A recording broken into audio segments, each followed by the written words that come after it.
and welcome to the Of Interest podcast. I'm Ella Summers from interest.co.nz, and today I'm joined by Murray Harris, the head of KiwiSaver at Milford Asset Management.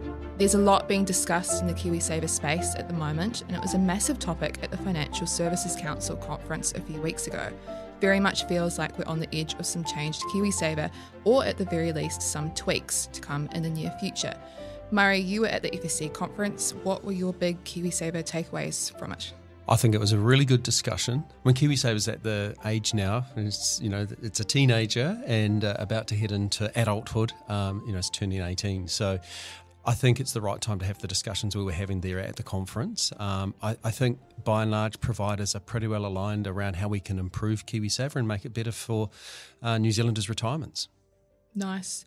There's a lot of consensus, and that especially it was discussed at the conference, that there needs to be higher KiwiSaver contributions. What are kind of the main arguments supporting this, especially from a provider perspective?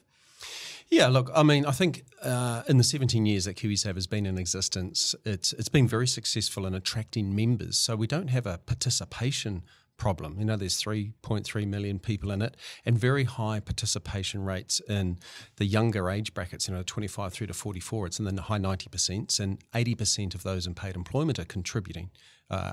So the participation's really good, but we have an issue around the contribution rate or the amount that people are contributing. Most people are doing 3%. And if the employer, most employers are doing 3%, 90% of employers only do 3%. So together those contributions are not going to be enough to get people to where they need to be for a really comfortable retirement. And I think that's the key issue. That's the real nub of it. Being very successful in terms of getting people interested and involved, but we're just not contributing enough. And what's a good starting point of how we can change that? Does that need to come from an industry level? Does it need to come from an employer level? Does that need to come from government, increasing that contribution rate? It's a combination of all of those, really. I think the industry has a job to do in terms of educating our members to say, look, 3%'s a great start, but it's not enough to get you to where you probably are thinking you're going to be in retirement. Government certainly has a role to play because they control the policy settings, and it's probably overdue for a review. The policy settings were supposed to be reviewed every 7 years, and that was last done in 2014. 2021, with COVID and everything else going on, that was missed. So, we are overdue for a review of the policy settings. So that's where government needs to come in. And the membership themselves, well, that comes back to the providers being able to educate and to get people thinking about, well, how much is enough? And that's really one of the key issues is people don't know how much they need to save for a comfortable retirement. So the minimum contribution is 3%. Most people think it's 3%. And that's the problem with the settings as they are. You tell people to do 3%, that's what they'll do. And they'll think, that's all they need to do. But in reality, it's a lot more than that. Is that, I know the Retirement Commission were talking about, they've put forward in a report that they think 4%, although Retirement Commissioner was talking about it. It really needs to be a lot higher at the FSC conference. But is that, even if we set it to 4% or 5%, that number's just going to keep growing as well as time goes on. So if we think about, the contribution rate should be a lot higher now, what's it going to be in 10 years? Well, I think 4% is what the Retirement Commissioner are saying is the next step, but it's not the end.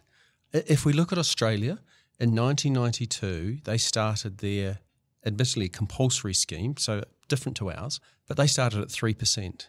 They're currently at 11.5%, and next year it'll go to 12%. So that gives you an idea. And if you look at the most successful superannuation systems around the world, they're all saving around about 10% of your income or more. So that might be a good goal for us to head towards, but we can't get there in one step. So, I think the Retirement Commissioner have made a good suggestion there by moving employee contributions from 3 to 4, but that's just one step in what might be a journey over time. And perhaps we could do that in incremental, 0.5% increases or something like that for the employee contribution. And probably the employer contribution needs to go up as well. But we need to balance that with, what's the incentive? Because right now there's no incentive to do more than the 3%, provided that gets you your government contribution, because people go, well, I've done my 3%, I've got my 521 from the government, that's all I'm going to save. Yeah, and I've been told that that's enough. So Yep. What else do I need to do? I was really interested at the FSC conference that there was a lot of agreement that obviously across the board contributions need to go up, but there was a lot of support for employer contributions going up, even if employee contributions couldn't go up at the same rate or couldn't match. How have employers' attitudes towards KiwiSaver evolved? And I guess what challenges do they face when considering an increase in contributions? Yeah, look, employers have a really important role to play in all of this. Most employers that I talk to, they agree. They want to help their employees to, earn a good living, be comfortable in their lifestyle, and provision for when they're not working. So having the employer contribution is one of the beautiful parts of KiwiSaver, that it's combined. It's the employee-employer together. Despite when KiwiSaver first came out, there was a bit of resistance from employers because they saw that as an extra cost. And well, for most employers that are not doing a total REM package, which is something else we can talk about, there's probably something that does need to change. They thought, it's an additional cost and it's an overhead to the business. But actually, it's been really beneficial for employees, and most employers have absorbed that cost, no problem at all.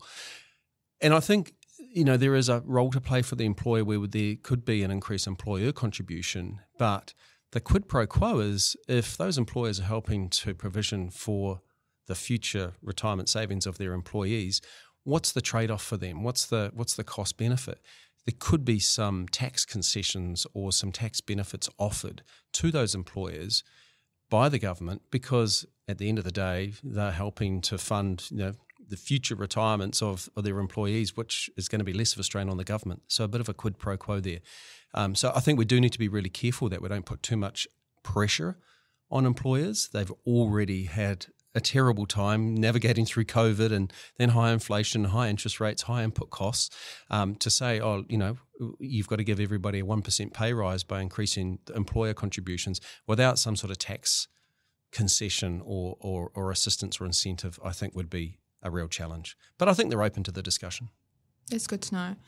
You talked a little bit before about financial education, and people will contribute what they think that they need to contribute. What kind of role does financial education, I guess, play in encouraging higher KiwiSaver contributions? When you think about what KiwiSaver members come to Milford to ask them about, what are the gaps when it comes to KiwiSaver education that you think need filling, or you just like to stop being asked? I think the biggest question is people don't know how much is enough. And I come back to the earlier point, they're doing 3%. That's what the government's told them to do. Their boss is doing 3%. They get 521 from the government. When our advisors are having conversations with our members, the biggest surprise for members is when they see how much that's going to be at age 65, and it's always a lot less than they anticipate or thought it was going to be. And so then we're having an advice conversation around, look, what's your goal in retirement? How much do you think you want to have as a lump sum, or how much do you want to spend each year? And of course, when people think about retirement, they think about all the fun stuff they want to do. They want to go traveling. They want to probably going to be visiting grandkids offshore. They might want to do charity work. They want to play golf or bowls or whatever it is. These things all cost money. And so, sometimes there's not that realization of how much I need to survive in retirement. And sure, we've got New Zealand Super, which is nice, but there's a big gap between what it costs, particularly in a city like Auckland, to live in retirement. Massey University do some really good work around this each year with their retirement expenditure guidelines. And, it could be upwards of $900,000 you need as a lump sum on top of your New Zealand Super to live what you would consider a choices retirement in a city like Auckland or Christchurch or Wellington for that matter. And so once we have that conversation and show people how much they need, then it's a much easier conversation to say, well, how much are you willing to give up now? What are you going to stop spending on now to save for the future so that you can live that retirement that you've dreamed of? Do you think making KiwiSaver compulsory in New Zealand would work? Look, it's certainly one way to increase the savings rate, right? That's a very easy way to do it. I'll come back to my earlier point. I don't think we've got we don't have a participation problem. We've got a contribution problem. So if tomorrow the government said, well, we're going to make KiwiSaver compulsory and you're going to contribute 5% of your income and the employer puts in 5%, that would certainly resolve the issue. KiwiSaver, though, really, when it was launched, was more of a middle market product. And so the issue with compulsion, and I know the Retirement Commissioner has spoken about this, is there's a cohort of people, low-income earners, where if we made it compulsory, it would actually be just too much of an impediment on the household budget. And so, that's a real issue. And then at the other end of the spectrum, we've got some people earning very nice incomes that probably don't need KiwiSaver, but they're collecting employer contributions and government contributions, when you could ask, well, really, should they? Could those government contributions for people over a certain income be better spent on people on lower incomes? And maybe there's a compulsory or a universal government contribution to all workers, even if they're not contributing. Could we change the mix between employer and employee contributions? Rather than going down the compulsory route, there's a lot of things we could do to improve the voluntary scheme as it is. So when you look ahead to 2030, what do you think KiwiSaver will look like?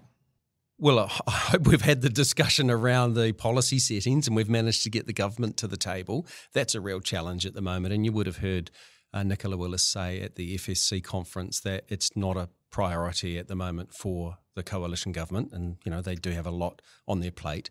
But I would hope by 2030 we've had that conversation, that we've adjusted some of the settings, and that we're in a better place now in terms, or then than we are now in terms of the amount saved. If we look at, KiwiSaver's been going for 17 years, average balance across the market 35,000. Not that successful, really, if you think about the average. And the New Zealand Society of Actuaries did some research back in 2022, which showed that a contributing 45-year-old by age 65 was only going to have a balance somewhere around 160,000, which is still not a lot. When I come back to that figure, Massey University saying you might need 900,000, it might be a lot less than that if you're willing to live a less of a choices lifestyle, or you're living outside of a main centre. But it's probably a couple of 100,000 that you need on top of NZ Super. So average balances right now are just not going to get us there. So, I would hope that we've had the discussion, we've made some changes to the settings, and we're on a path to a much better average savings rate. The rules around withdrawing from your KiwiSaver are pretty tight if you're under 65, right? Yep. So you can withdraw for hardship reasons and you can withdraw for your first home. Do you think first home withdrawals are changing how people approach or look at KiwiSaver? Maybe less so a retirement product and more a general savings scheme? Yeah, look, I think it's one of the great features of KiwiSaver, because really, if you try and have we have conversations with young people all the time about saving for retirement. If you're 25, you're not really that interested in having a conversation about saving for when you're 65. I can tell you right now, as a 25-year-old, I don't want to think about 65. Exactly. But you're quite motivated to have a conversation and think about how you might save up a house deposit, right? And so, again, the young people that I talk to, I say to them, well done, you've saved well into your KiwiSaver, you've got your house deposit, you've bought the house, the two of you have combined and you've put your money together, and that's helped you get on the property ladder. Are you going to keep your KiwiSaver going? And universally they say, yeah, absolutely. And I say, well, why is that? And they say, we could never have saved that amount of money without it. And, of course, they're getting the boss's contribution and the government's contribution. So they see the value of saving a little bit often over a long period of time. And so you can have that conversation, let's get your house sorted, get your house deposit. After that, then we have the conversation, right, now you've ticked that box, let's think about retirement. Now, I know it's a long time away, but you saw the benefit of saving a little often over whether it was 5 or 10 years to get your house deposit. Now let's have the conversation about the next 30 years. What might that look like, and what sort of retirement might that fund you? Kind of going back to your earlier point about how, if we make KiwiSaver compulsory, that could really hurt and affect those kind of lower income earners. I guess what specific measures could we be taking to kind of support lower income earners in contributing to KiwiSaver? Because you're right, if you're thinking, I need to pay my grocery bill, I need to, pay my electricity bill, KiwiSaver's, you're not even going to think about it. No. There's a number of things, and I think, again, it comes back to the employer. And we could make a compulsory, say, for an employer to contribute to a member's KiwiSaver account if they're under a certain level of income. I think the national average income is about $53,000. So, let's say anybody earning under $50,000, the employer has to put in a compulsory, whether it's 1%, 2% or 3%. Now, that can add up over time. If you're on the average income and your employer's putting in 3%, that's about $1,500 a year. Well, that gets you the government contribution, put that on top. So, it's close to $2,000 a year over a 40-year working life. If that's in a balance fund, then you've got somewhere around $150,000, $160,000. That's about $110 a week to spend in retirement on top of your NZ Super. So for those households, without putting a dollar of their own income, that can make a significant difference. So that could be one thing. But I come back to my earlier point, the need for potentially some tax concessions or incentives for those employers, recognising that we don't want to just keep putting loading cost on top of the employer. At the EPC conference, Finance Minister Nicola Willis kind of talked about how KiwiSaver wasn't a top priority for the government because they've got a lot of things going on. At what point do you think if KiwiSaver doesn't become a priority for the government when things get concerning? We've had 17 years of kind of not too much change. Things are okay. They could be much better. But at what point is it almost too late for change? When do you think things need to have happened by, apart from yesterday? Well, that's what I was just going to say. When's the best time to plant a tree? Today, right? Because you look back in 20 or 30 years' time and you'll say that was a great decision. So, and as an industry, I think we just need to keep engaging government and make it a priority. And there's some good work going on already across various industry bodies and providers. And we do have the ear of the government, some very good connections and relationships on both sides of the house. And I just think it's a conversation we need to keep having to, it's not going to be their number one thing, but we need to make sure that we're just ever so slightly progressing the conversation, and we'll get to a point where there might be some really simple things we can do that actually don't require a lot of change or a lot of effort from the government. Compulsion I think would, but that's why I'm saying there are things we can do that aren't the compulsion step but can make a big difference. And I guess, do you think those things could be tried out first, and compulsion can be brought in at any stage, right? Sure. So softer steps should maybe be tried out. Yeah. First. Well, my example before about the employer contribution, that could be a soft step towards compulsion. So a compulsory employer contribution. And then if that's successful, you think about what's the next step. Without tinkering too much, because I think that's one of the criticisms is that governments have tinkered with KiwiSaver, and that does upset the confidence in it. And people just see the headlines about changes to KiwiSaver, and they might lose interest. So I think be bold in the next review, and that should be the settings for, say, the next 7 years, and then come back in 7 years' time and think about, well, what's the next sort of evolution without tinkering in between. What can New Zealand learn from Australia in this space? Is there anything, like, from your perspective as a provider, that you look at Aussie and think, oh, they're doing so well, and that would work really well in New Zealand? Well, it's one of the largest pools of superannuation savings in the world, 3.6 trillion. I think it's the third or fourth largest in the world. And if you just look at Australia, we call it the lucky country for a number of reasons, and it could be weather, it could be the fact that they, they sell these minerals to the rest of the world and they seem to be able to avoid recessions. But they're also lucky because of their superannuation policies. It is a different regime to ours. It is a compulsory regime, but it's been going a long time. They've amassed a lot of assets, and they've been able to reinvest those assets into the local economy. So, you go to Australia, you cross some wonderful bridges, the motorway systems, the tunnels through, central Sydney now. They've been built with superannuation money, and it's been a win-win because the economy moves better, industry can move their goods and services at a better pace, and they've provided some great investment returns for investors, for super investors. So that's a win-win. I think that's something that we could definitely learn from. Andrew Bailey is certainly keen to see more KiwiSaver money invested in New Zealand Inc. and New Zealand businesses, and I think KiwiSaver is a pool of assets that does provide that opportunity. And some like Milford, we're already doing that, investing in private markets, and others are doing it quite successfully. But there's a massive opportunity, and we're 110 billion. We're really only scratching the surface. So if you think in 10, 20, 30 years' time, how much could be invested in New Zealand infrastructure from our retirement savings? It's a huge opportunity. I'll just ask one quick other question.